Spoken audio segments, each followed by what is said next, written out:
Dios está por encima de los poderosos. Dios está por encima de los poderosos.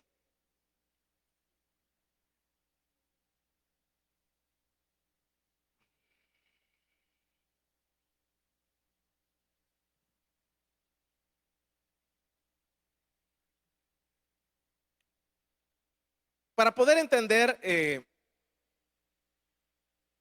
entender, hermanos, este salmo, es necesario saber qué es el poder.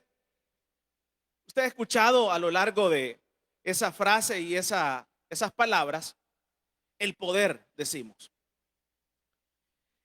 Primeramente quiero expresarles y comentarles que el poder es una palabra que es muy utilizada. Habitualmente la utilizan los políticos. Pero esta palabra no solamente los políticos la utilizan, o es mayormente como la escuchamos que la utilizan, pero realmente estaríamos equivocados si creemos que solamente ellos la echan a andar.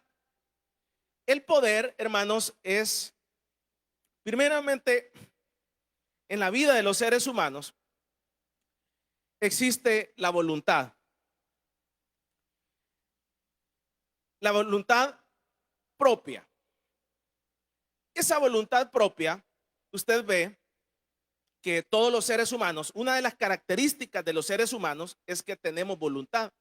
Eso es lo que nos hace diferentes a los animales. Los animales no tienen voluntad, no tienen razón, y por ende usted tiene que dirigirlos a ellos. Ellos se manejan a través de los instintos. Entonces, la voluntad que todos tenemos es algo que nos distingue a los seres humanos. Ahora, esa voluntad se manifiesta en nuestra vida en todo momento, en todos los momentos de nuestra vida. ¿En qué momento se manifestó esa voluntad? Hoy, este día. Se manifestó en el color de ropa que usted iba a usar hoy, este día. Usted tomó una decisión. Y la decisión que usted tomó de vestirse de rojo, de negro, de amarillo, nadie le impuso, sino que de acuerdo a su closet, usted tomó la decisión, excepto los hermanos que andan de uniforme. Usted tomó la decisión de vestirse de la forma que usted eligió este día. Entonces a eso le llamamos voluntad.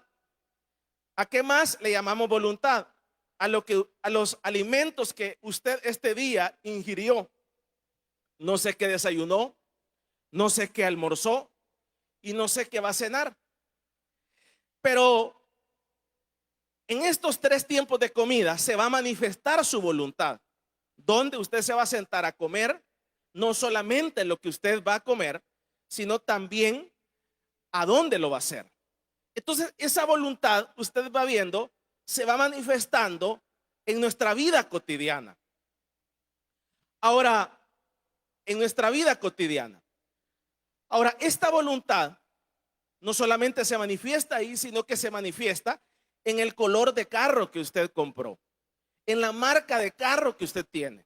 Entonces, ahí usted va viendo cómo la voluntad va aplicándose ya en la vida diaria nuestra.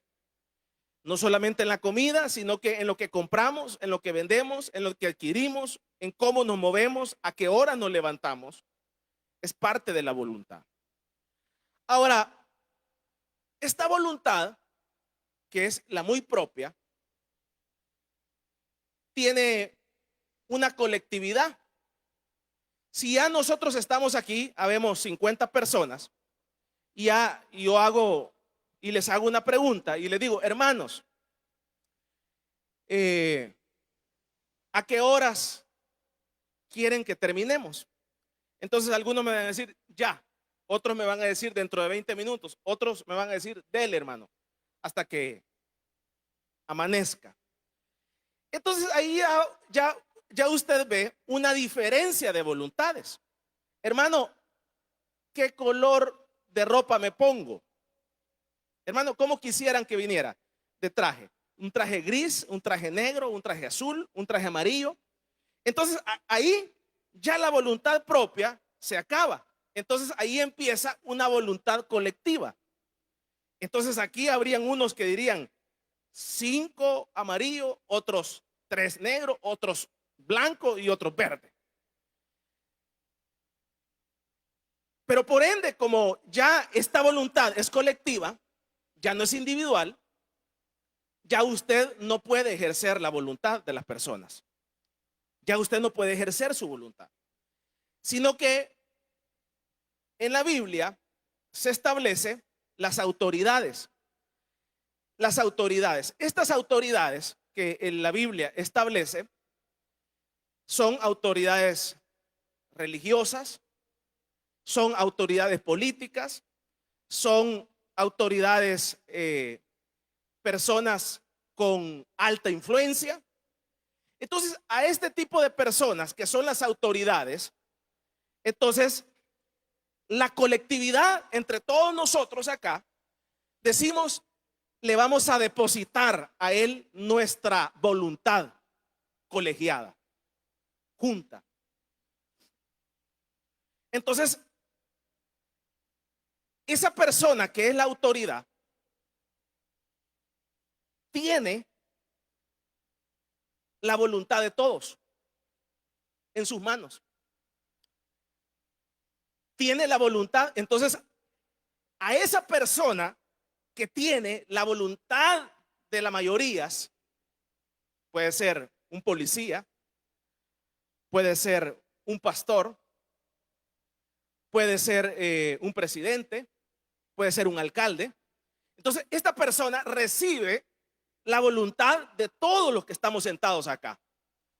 Y entonces esa persona, esa investidura de esa autoridad, recibe la voluntad de todos y a eso se le llama el poder.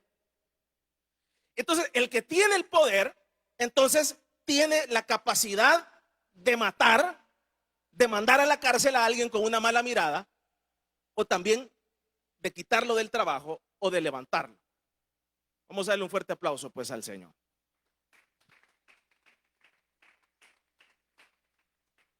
Entonces, el que tiene la voluntad de un país, el que tiene la voluntad de la colonia, de la directiva, el que tiene la voluntad, esa autoridad tiene la capacidad de tomar la decisión para que se haga lo que él dice.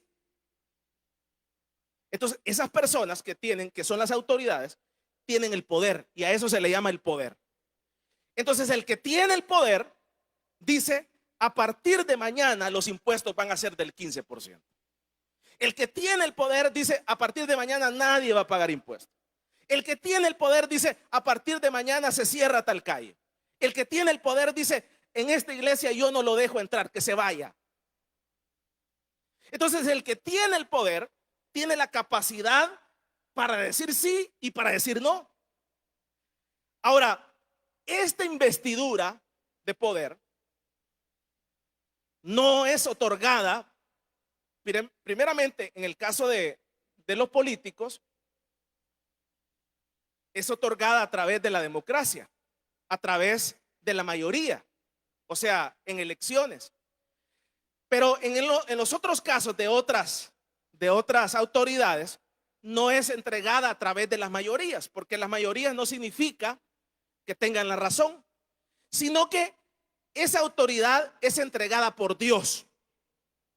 Esa autoridad es entregada por Dios. Y dice, este va a ser el cabeza. Este va a ser el que tenga la voluntad para decir sí o para decir no. Entonces usted va viendo que por eso existen alcaldes, por eso existen presidentes. En el mundo son 200 promedio de países, pero no solamente eso, sino que sobre este país hay otro que tiene más autoridad. Sobre Centroamérica hay otro país que tiene más autoridad. Sobre tal Centroamérica hay otra potencia que tiene más autoridad sobre esa otra potencia. Entonces usted va viendo que ese poder y esa voluntad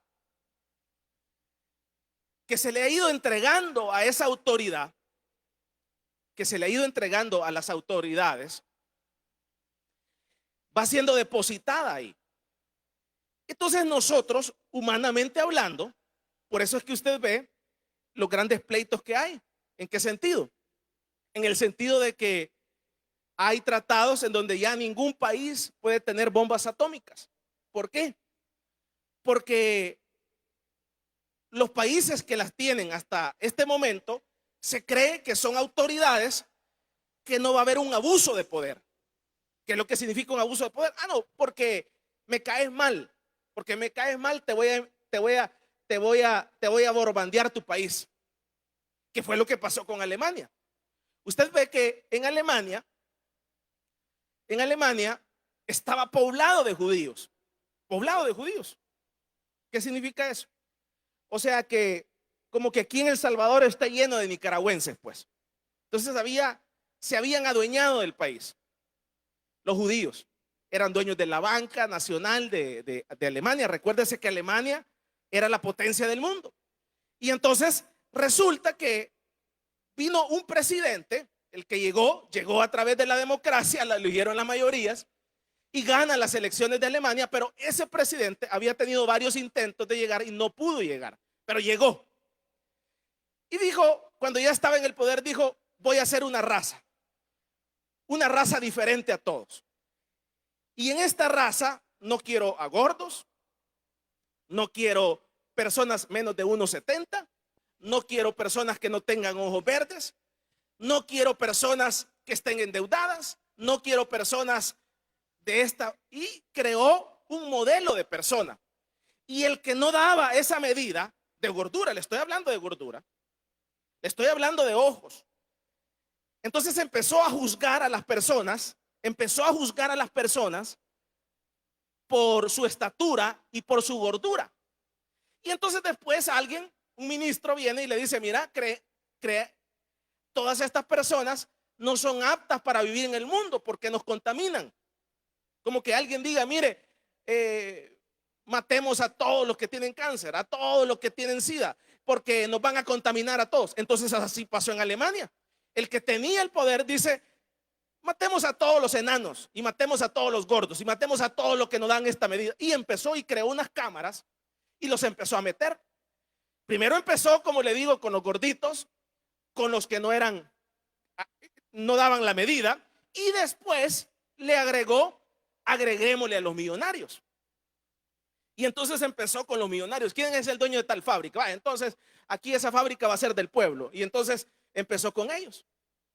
Y ellos eran judíos. Para no cansarle, mató 6 millones de judíos de esa forma.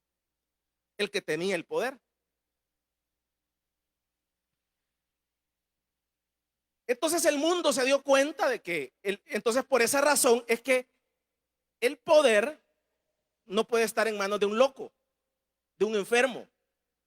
Entonces por eso es que las Naciones Unidas a partir de la Segunda Guerra Mundial dijeron, aquí ya solo nosotros tenemos bombas, porque ahí aparece alguien de la locura y dice que porque me caes mal va a aventar una bomba nuclear. ¿Y cuál es el miedo de una bomba nuclear? Por ejemplo, en Japón solamente una bomba mató 100,000 personas instantáneamente, para que usted tenga una idea. Cayeron 2 bombas y la primera mató 100,000 personas de un solo tiro en 3 segundos, para que usted vea la capacidad que tiene una bomba nuclear. Entonces, cuando nosotros vemos y analizamos a los que tienen el poder, sean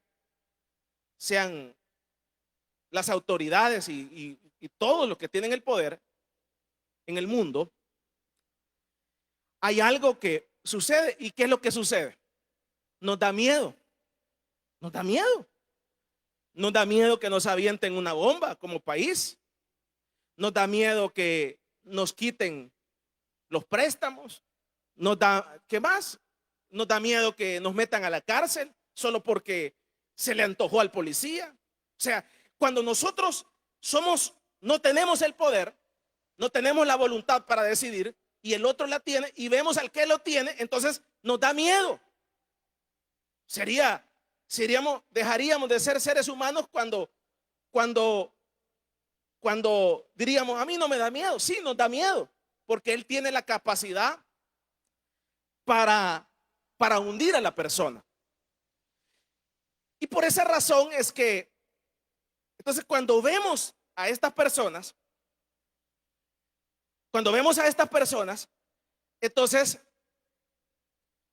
por eso es que se establece el debido proceso. ¿Qué es lo que significa? Lo que significa es vencerte una vez, vencerte 2 veces, vencerte 3 veces, vencerte 4 veces. Hay hasta 5 veces que usted puede ser vencido.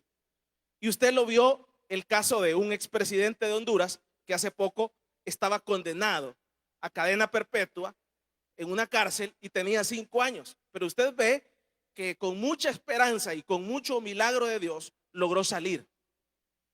No estemos hablando si es culpable, ese es otro pisto.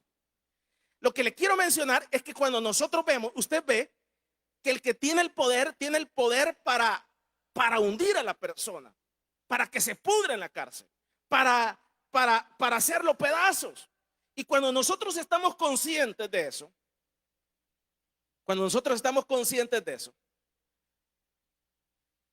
entonces nos da miedo. Hace un mes hablaba con una persona que estaba vendiendo una propiedad. Y le pregunto, y le digo, mire, ¿y por qué está vendiendo la propiedad? Y me dice, mire, porque fíjese que aquí la junta directiva, los que tienen el poder, ha llegado a la conclusión de que a partir de este mes vamos a pagar $500 mensuales de mantenimiento. Ya me quitaron la luz, ya me quitaron el agua porque hay un pozo.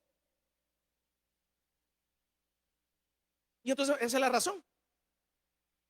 Entonces la persona la está vendiendo porque subieron la cuota de mantenimiento de la noche a la mañana para que solo queden los que pueden pagar.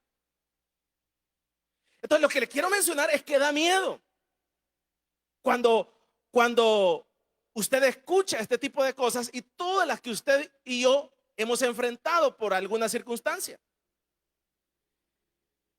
Entonces diríamos, ¿qué podemos hacer? ¿Qué podemos hacer? Diríamos algo. Entonces, lo que podemos hacer y entender es lo que decíamos como tema. ¿Y qué decíamos como tema? Dios está por encima de los poderosos. Entonces, cuando los seres humanos han sido víctimas o hemos sido víctimas del poder, de los que tienen el poder, por A, B circunstancia, en diferentes áreas, entonces nosotros decimos, no se puede hacer nada. Pero la gran bendición es que nosotros tenemos es que, si bien es cierto, esas personas tienen el poder para hacer lo que quieran con nosotros, uno tiene que entender algo, que hay un poder superior, y es el poder de Dios. Vamos a darle un fuerte aplauso pues al Señor.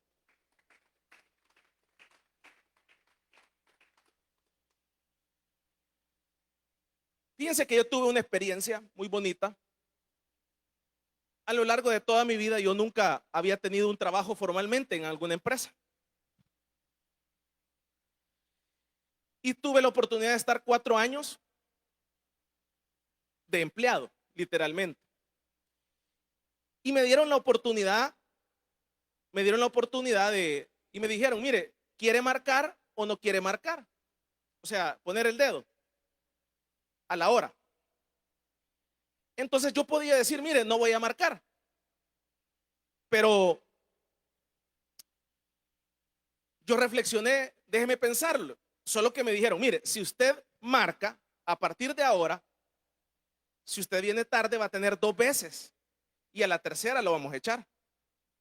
Hable con quien hable. Se tiene que someter a las reglas. Entonces déjeme pensarlo, le dije. Mañana le digo a las 8. Entonces en la noche yo reflexioné y dije, no me puedo saltar la regla. Tengo que vivir lo que todos viven. Y entonces sí, está bien. Vaya. Y ya despuesito de eso me dieron ya el reglamento. Mire, solo tiene 5 minutos en la semana. Permisos aquí no hay, usted no puede aparecer de la nada aquí, mire que se murió no sé qué. Durante esos 4 años se murieron ciertos familiares míos que no pude ir a su entierro porque no me dieron permiso. Entonces, pero esos 4 años fue de buena experiencia porque yo logré entender y entender los dos lados, que no los entendía. Y entonces ahí cuando de repente el viernes echaban a un montón de gente, todo el mundo, los que tenían familia y tenían sus hijos llorando, y era una cosa terrible los viernes que eran viernes de echada, habían 3 echadas para Semana Santa, para Semana de Agosto, para diciembre, eran 3 o 4 echadas donde se hacía una barrida para los nuevos que ya habían llenado los currículos. Y entonces yo veía a esos padres de familia, aquel temor y aquella, mira, debo la casa para 15 años, debo el carro, mis hijos están estudiando en tal parte, y aquel miedo al poder, a que le digan a uno, este viernes voy a ser yo. Y entonces vi ese pavor y me impactó, hermanos. Bueno, yo decía, bueno, a mí si me echan de aquí, yo tengo que comer, pero empecé a sentir ese dolor del que está bajo el poder. Y entonces yo dije, una de las cosas que tengo que cambiar, dije yo, nunca en mi vida amenazar a nadie que esté bajo mi autoridad con que te voy a echar. Porque usted ve que los dueños de las empresas dicen, mira, si no te pones listo, te echo. Pero usted lo dice como que es, uno lo dice como que es normal, ¿vea? Pero usted no sabe lo que causa en el otro. El otro ese día no puede ni dormir, ¿verdad? Si no, o no, hermano Heriberto. Solo que le digan, mira, te voy a echar. ¡Ja! Ese día no puede ni dormir usted. Entonces yo dije, no, este error lo he cometido durante mucho tiempo en mi vida. Y entonces, no, simplemente no voy a amenazar a nadie. Y entonces las personas que a mí me ha tocado quitarlas no han sido bajo ese lineamiento. Tengo un lineamiento bien propio, muy propio, que hasta cheros y amigos somos después, de los que yo he quitado. Por eso le digo. Pero de los que yo quité antes de estar ahí, todos no me pueden ni ver. Soy enemigo de ellos. Entonces lo que le quiero decir es que el que está en el poder, entonces amenaza y no sabe, y te quito el agua, te quito esto otro, y aquí y acá, pero no sabe el efecto en el otro. Y entonces uno se siente débil, uno se siente incapaz, el que está bajo ese yugo, o me equivoco. Y entonces, y uno dice, ¿y quién será más poderoso que el dueño de esta empresa? Y uno dice, ¿y quién será más fuerte que este hombre que me ha hundido en la cárcel? Yo le quiero decir algo. Hay alguien que tiene más poder que ese dueño de esa empresa, por muy grande que sea, y ese es Dios, porque hay un poder superior, y el poder superior es el poder de Dios sobre la vida de los seres humanos. Vamos a darle un fuerte aplauso pues al Señor. Entonces, Dios está por encima de los poderosos. Entonces, Dios es el que les ha dado esa autoridad, ese poder de tener esa voluntad que tarde o temprano Dios la quita o no la quita. Lo que le quiero mencionar es que Dios está por encima de los poderosos. Hay un poder superior y es el poder de Dios. Y decíamos aquí el versículo número 12 que leíamos, y con esto terminamos. Dice, cortará el espíritu de los príncipes. ¿Quién? Ese poder superior. ¿Quién es ese poder superior? Es el poder de Dios. Entonces, ese poder de Dios, primeramente nosotros tenemos que entender que el poder no es de los hombres. El poder no es de los hombres, el poder es de Dios. Y entonces el poder viene de Dios y nos lo delega a las autoridades, nos lo delega a nosotros. Entonces el poder es de Dios.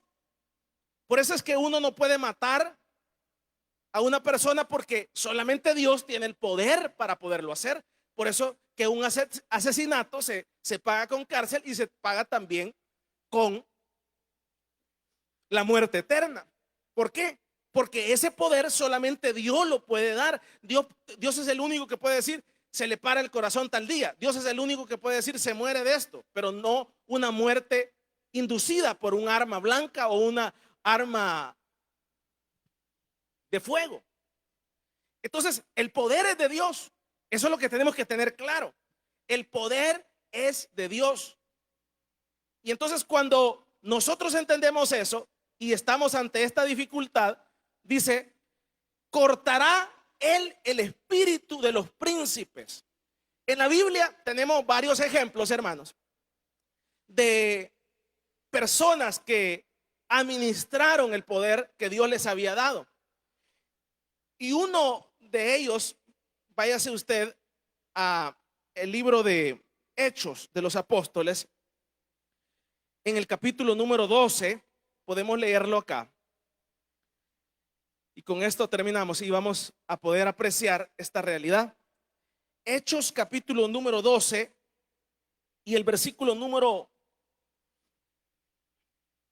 21 dice: y un día señalado, dice, Herodes, vestido de ropas reales, se sentó en el tribunal y les arengó. ¿Qué más dice?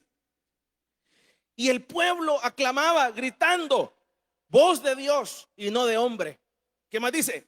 Al momento un ángel del Señor le hirió por cuanto no dio la gloria a Dios, y expiró y comido de gusanos.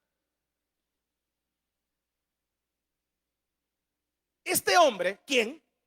¿De quién estamos hablando acá? De Herodes.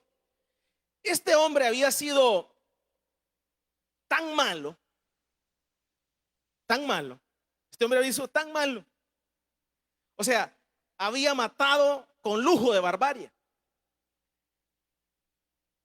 Y había sido tan malo que el pueblo, cuando lo veía, decía, voz de Dios. Le decían, ahí viene Dios. Imagínense. O sea, la gente le tenía tanto miedo a este hombre, a este rey, que la gente, no creo que porque haya quitado los impuestos, ¿verdad? No creo que porque les haya dado casa gratis a todos, la gente dijera, ahí viene Dios. No creo que porque les haya dado un carro a todos y nadie pagara agua ni luz en la casa, por eso le gritaban, ahí viene Dios. No, sin duda, eso se lo había granjeado por el miedo que había puesto. Y entonces la gente, cuando lo veía, decía, ahí viene Dios. Pero resulta que este hombre, Herodes, se creyó tanto el cuento que él era Dios, y dice ahí que cuando la gente empezó a gritar y empezó a decirle que él era el Dios, dice que se la creyó tanto que en ese mismo momento murió y se llenó de gusanos, porque no entendió que el poder que Dios le había dado era prestado y que hay un poder superior, y es el poder de Dios. Vamos a darle un fuerte aplauso pues al Señor.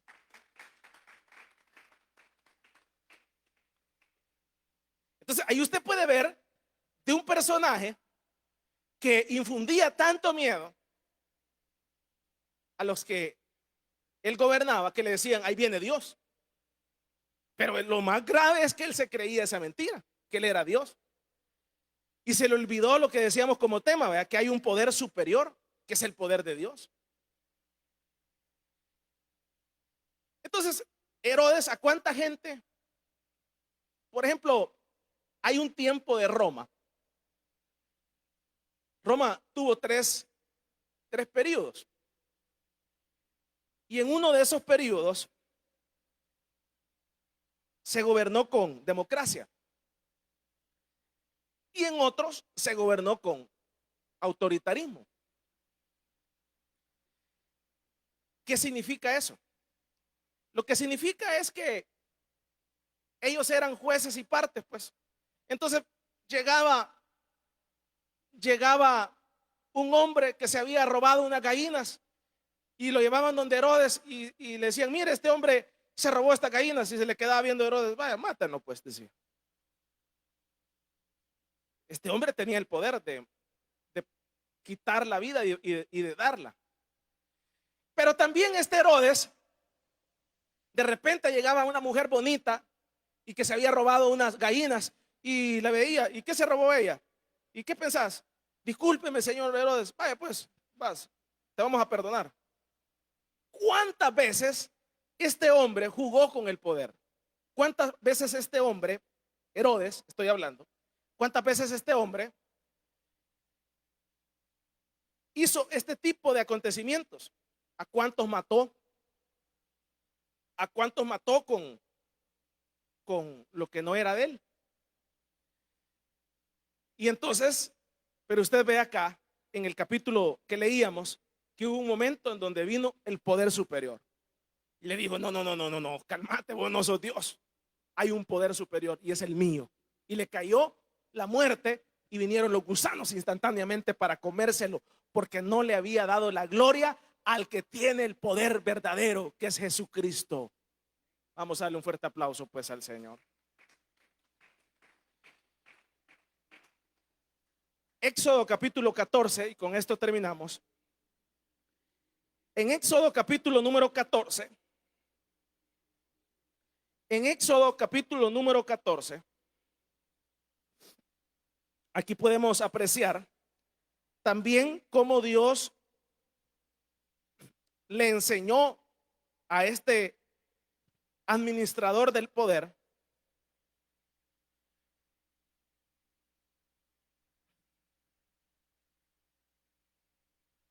en el capítulo número 14. Usted ve cómo vino, perdón, el capítulo número 5 dice, después Moisés y Aarón entraron a la presencia de Faraón y le dijeron, Jehová, el Dios de Israel, dice así, deja ir a mi pueblo a celebrarme fiesta. ¿A dónde? En el desierto. Entonces este hombre, Faraón, este hombre se creía que él era el Dios de la tierra. Él se creía que nadie más estaba sobre él. Él se creía que ese poder que él tenía era de él.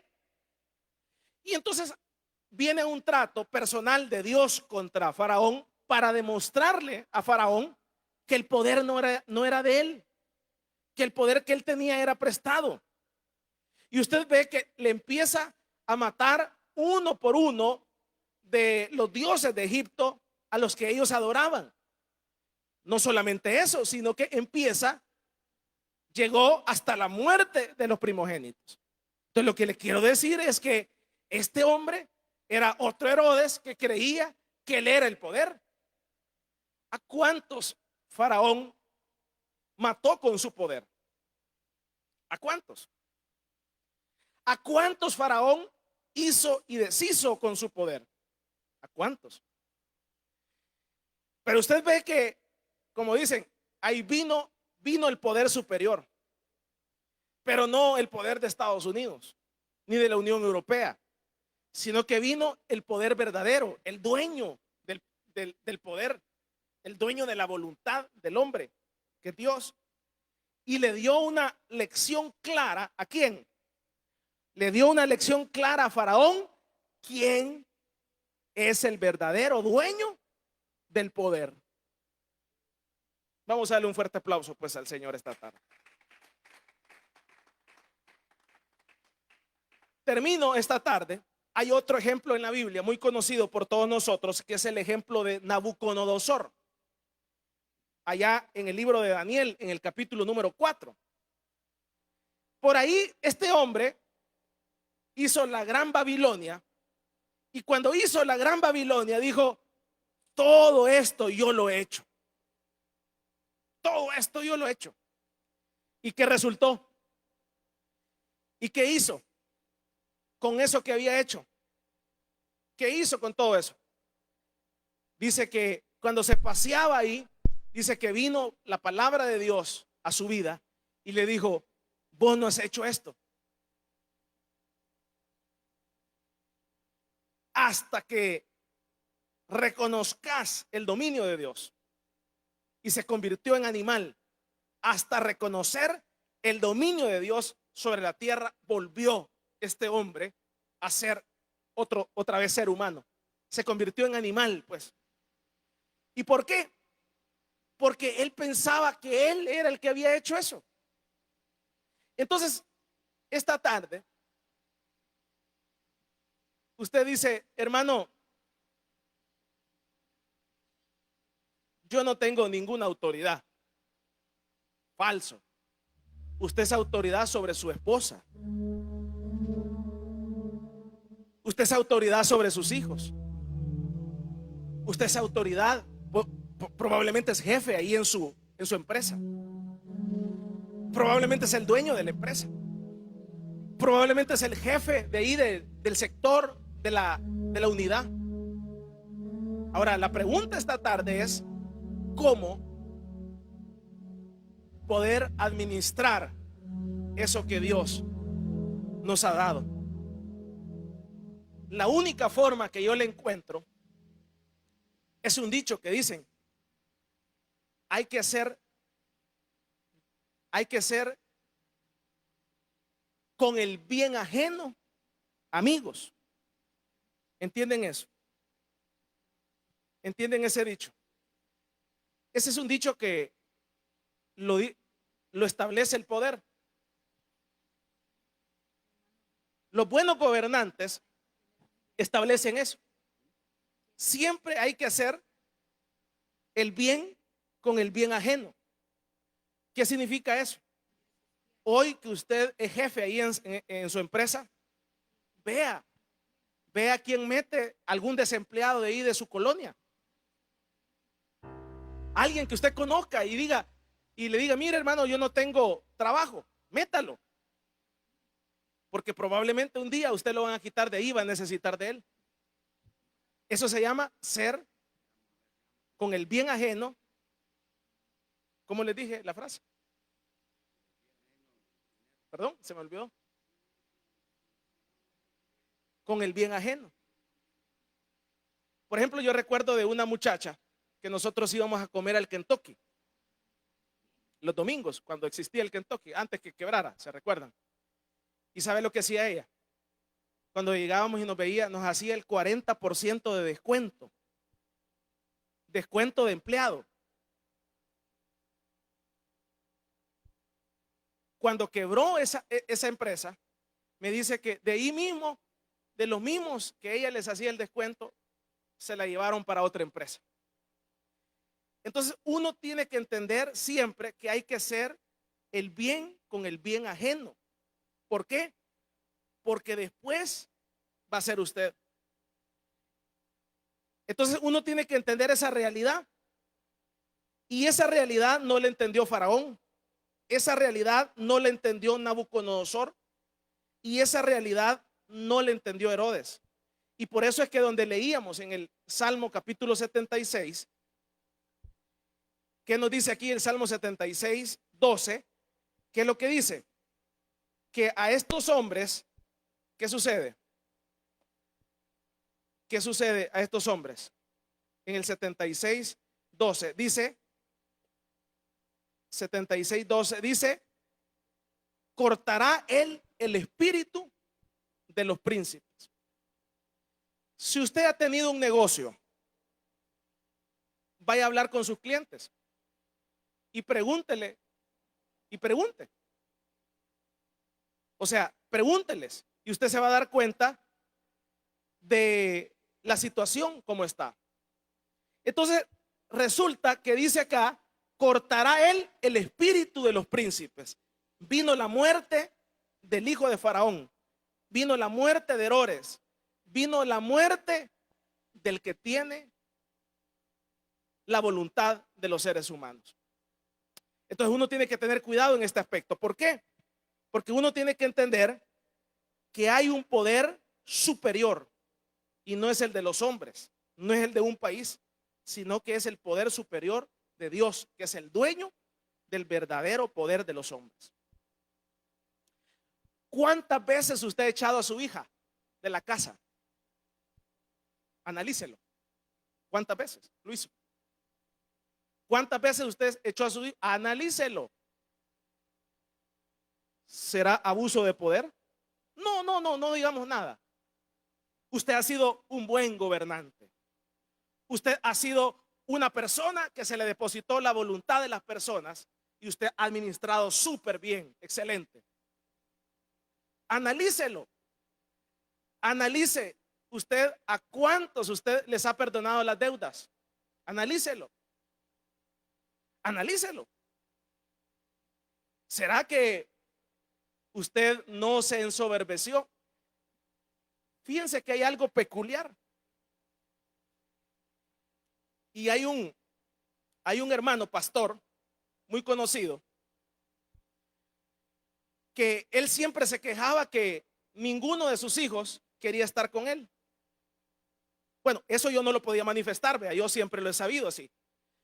Siempre lo he conocido así. Y entonces un día se me salió y le dije a alguien, por supuesto, si el hermano es un gran, sí, pero ya en la casa es un gran ogro, le digo, por muy pastor que sea. Entonces nadie quiere ni irlo a visitar ni estar con él, por muy evangelista que sea, por muy famoso que sea, porque sea internacional. ¿Por qué? Porque es un gran ogro. Entonces nadie va a querer, entonces, analícelo usted. Entonces usted ve, ay, mis hijos no me quieren ni venir a visitar, ni estar conmigo, ni nada, que no sé qué. Analícelo, porque así de lo normal no es, así de la naturalidad no es. Siempre ha habido un error ahí. Entonces el hermano, y entonces cuando la persona que yo le dije, eso no necesita ciencia. Por muy predicador que sea, por muy evangelista y que se le convierta en un montón, nadie quiere estar con él, punto. Ni su propio hijo. Y entonces vas a querer estar vos con él. No pega. ¿Por qué? Porque esa persona, cuando tuvo el poder ahí en su familia, ¿cuántas veces habrá echado a ese hijo? ¿Cuántas veces? ¿Cuántas veces lo humilló? ¿Cuántas veces le sacó los trapos al sol? ¿Cuántas veces? Entonces, lógico, nadie quiere estar con él por muy dueño de la empresa que esté. Por ejemplo, hay un guardaespaldas de Pablo Escobar y dice, yo estuve dispuesto hasta poner el pecho, dice, por él, no por un salario. Entonces, el verdadero guardaespaldas no es el que está por un salario, sino que es el que está dispuesto a poner el pecho y que le caigan las balas a él y se muera él. Hace poco pasó en Estados Unidos con el presidente Trump y le dieron a un guardaespaldas de él porque puso el pecho en una situación de balacera que hubo y él le dio un premio. Ese es el verdadero. ¿Por qué? Porque es una persona que está por un salario, oye los balazos y se esconde, porque no va a morir, no va a dejar a su familia, a su mujer por un déspota. Entonces, uno tiene que entender que hay alguien que tiene el poder superior. ¿Y quién es? Es el Señor. Amén. Oramos al Señor. Cierre sus ojos y cantamos una alabanza. Póngase en pie. Vamos a cantar una alabanza al Señor.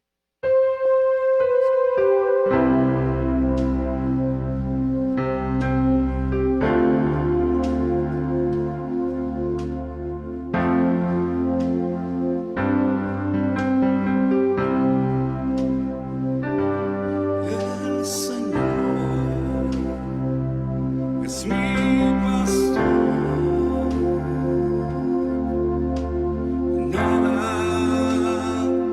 me faltará.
Esta tarde,